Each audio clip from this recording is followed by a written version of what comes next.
Diabetes and child obesity. So ಇದಕ್ಕೆ child ಒಬೇಸಿಟಿಗೆ ಮುಖ್ಯವಾದಂಥ ಆಸನಗಳು, ಮೊದಲನೇದಾಗಿ ಪಾದ ಹಸ್ತಾಸನ. Come to position. Take your hand up. ಎರಡೂ ಕೈಗಳನ್ನು ಮೇಲೆ ತಗೊಂಡು ನಿಧಾನವಾಗಿ bend, slowly bend. Knee bend ಮಾಡಬಾರ್ದು, ನಿಮ್ಮ ತಲೆ ನೀಗೆ ಟಚ್ ಆಗಬೇಕು. ಇದು ಪಾದ ಹಸ್ತಾಸನ. Slowly come back, slowly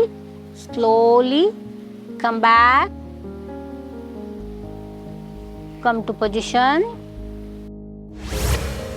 Stand in Tadasana Sthiti. Take your hand up. ಎರಡೂ ಕೈಗಳನ್ನು ಸಮಾನಾಂತರವಾಗಿ ಮೇಲಿರಿಸಿ, ನಂತರ ನಿಧಾನವಾಗಿ ಬೆಂಡ್ ಆಗಿ, ಸ್ಲೋಲಿ, ಎಷ್ಟು ಸಾಧ್ಯನೋ ಅಷ್ಟು ನಿಧಾನವಾಗಿ ಬೆಂಡ್ ಆಗಬೇಕು. ನಿಮ್ಮ ತಲೆ ನೀಗೆ ಟಚ್ ಆಗಬೇಕು, ನೀ ಬೆಂಡ್ ಆಗಬಾರ್ದು. ಇದು ಪಾದ ಹಸ್ತಾಸನ. Again come to back, slowly, ಎಷ್ಟು ಸಾಧ್ಯನೋ ಅಷ್ಟು ಸ್ಲೋ ಆಗಿ ರಿಲ್ಯಾಕ್ಸ್ ಆಗಿ ಬರಬೇಕು. Slowly come back. ನಟರಾಜಾಸನ. Come to position. Take your hand. ನಿಮ್ಮ ಕೈಗಳ ಸಹಾಯಂತರವಾಗಿ ಕಾಲುಗಳನ್ನು ನಿಧಾನವಾಗಿ, ಎಷ್ಟು ಸಾಧ್ಯನೋ ಅಷ್ಟು ನಿಧಾನವಾಗಿ ನಿಮ್ಮ ತಲೆಯ ಭಾಗವನ್ನು ಟಚ್ ಮಾಡಬೇಕು. ಎರಡೂ ಕೈಗಳ ಸಹಾಯಂತರವಾಗಿ ಬಲಗಾಲನ್ನು ತಗೊಂಡು ತಲೆಯ ಭಾಗವನ್ನು ಟಚ್ ಮಾಡುತ್ತಾ ನಿಧಾನವಾಗಿ ಬ್ಯಾಲೆನ್ಸ್ ಮಾಡಿ. So slowly come back. ಎರಡೂ ಕೈಗಳನ್ನು ನಿಧಾನವಾಗಿ ಬಿಡುತ್ತಾ ಕಮ್ ಟು ಪೊಸಿಷನ್. ತಾಡಾಸನ ಸ್ಥಿತಿಗೆ ಬರಬೇಕಾಗುತ್ತೆ. ಚಕ್ರಾಸನ. ಶವಾಸನ ಸ್ಥಿತಿಯಲ್ಲಿದ್ದು ನಿಧಾನವಾಗಿ ಕೈಗಳನ್ನು ತಮ್ಮ ಮುಖದ ಎರಡೂ ಬದಿಯಲ್ಲಿರಿಸಿ, ಕಾಲುಗಳನ್ನು ನಿಧಾನವಾಗಿ ಮಡಚುತ್ತಾ ನಿಮ್ಮ ಸೊಂಟದ ಭಾಗವನ್ನು ನಿಧಾನವಾಗಿ ಎತ್ತಬೇಕು. ಚಕ್ರ ಎಂದರೆ ಪೂರ್ಣಮುಖವಾದ ಚಕ್ರ, ಅಂದರೆ ನಮ್ಮ ದೇಹವನ್ನು ಚಕ್ರದ ರೀತಿಯಲ್ಲಿರಿಸುವ ಕ್ರಿಯೆಗೆ ಚಕ್ರ ಆಸನ ಅಂತಂದ್ಬಿಟ್ಟು ನಾವು ಹೇಳ್ತೀವಿ. ಇದರಿಂದ 7 ಚಕ್ರಗಳು ಸಹ ಎಕ್ಸಸೈಸ್ ಆಗೋದಕ್ಕೆ ಚಕ್ರಗಳಿಗೆ ಇದು ಉತ್ತಮವಾಗಿದೆ. ಹಾಗೆ ನಮ್ಮಲ್ಲಿರುವಂಥ ಮಸಲ್ಸ್ಗಳು, ಬೋನ್ಗಳಿಗೆ ಇದು ಸಹಾಯಕವಾಗಿದೆ. ಚೈಲ್ಡ್ ಒಬೇಸಿಟಿಗೆ ಅತ್ಯಧಿಕವಾಗಿ ಮುಖ್ಯವಾದಂಥ ಆಸನವಾಗಿದ್ದು ಇದರಿಂದ ಫ್ಯಾಟ್ ರೆಡ್ಯೂಸ್ ಆಗೋದಕ್ಕೆ ಸಹಾಯಕಾರಿಯಾಗಿದೆ. Slowly come back. ಮೊದಲಿಗೆ ಕೈಗಳ ಸಹಾಯಂತರವಾಗಿ ತಲೆಯನ್ನು ನೆಲಕ್ಕಿರಿಸಿ, ಸೊಂಟವನ್ನು ಕೆಳ ಮಾಡುತ್ತಾ ಕಾಲುಗಳನ್ನು ಕೈಗಳನ್ನು ಚಾಚಿ ಶವಾಸನ ಸ್ಥಿತಿಗೆ ಬಂದು ರಿಲ್ಯಾಕ್ಸ್ ಆಗಿ, ಇದು ಚಕ್ರಾಸನವಾಗಿದೆ. ಹಲಾಸನ.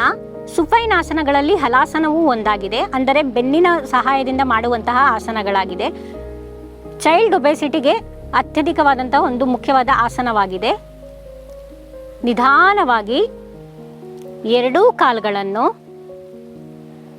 ಕೈಗಳನ್ನು ಸೊಂಟದ ಸಹಾಯದಿಂದ ಎರಡೂ ಕಾಲುಗಳನ್ನು ನಿಧಾನವಾಗಿ ಎತ್ತಬೇಕು. ಹಲಾಸನ. ಹಲ ಅಂದರೆ ನೇಗಿಲು. ನೇಗಿಲಿನ ಪೋಸ್ಟರಲ್ಲಿರುವಂಥದ್ದು ಹಲಾಸನವಾಗಿದೆ. ಇದರಿಂದ ಒಬೇಸಿಟಿ ಅನ್ನೋದು, ಅದರಲ್ಲೂ ಮಕ್ಕಳಲ್ಲಿ ಬರುವಂತಹ ಒಬೇಸಿಟಿಯನ್ನು ಕಡಿಮೆ ಮಾಡುವಂತಹ ಆಸನ ಹಲಾಸನವಾಗಿದೆ. ನಿಧಾನವಾಗಿ ಎರಡೂ ಕಾಲುಗಳನ್ನು ಎರಡು ಕೈಗಳ ಮುಖಾಂತರವಾಗಿ ಬಿಡಬೇಕು. ಮೊದಲಿಗೆ ನಿಮ್ಮ ಕಾಲುಗಳನ್ನು ಬಿಡಿ, ಎಷ್ಟು ಸಾಧ್ಯನೋ ಅಷ್ಟು ನಿಧಾನವಾಗಿ ಕಾಲುಗಳನ್ನು ಬಿಡಿ.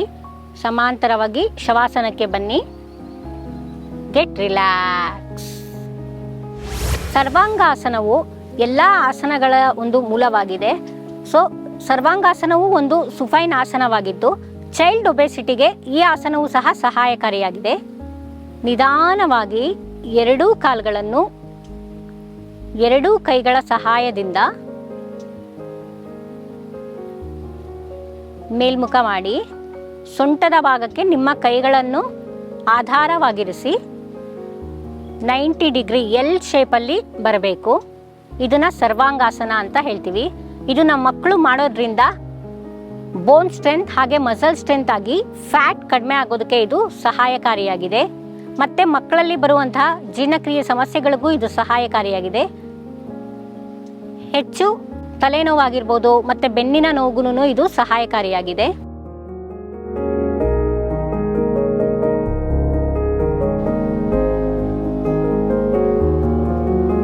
Get relax.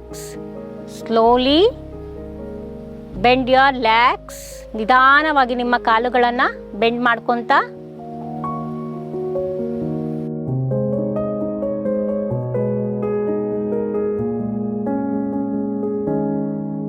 get relax.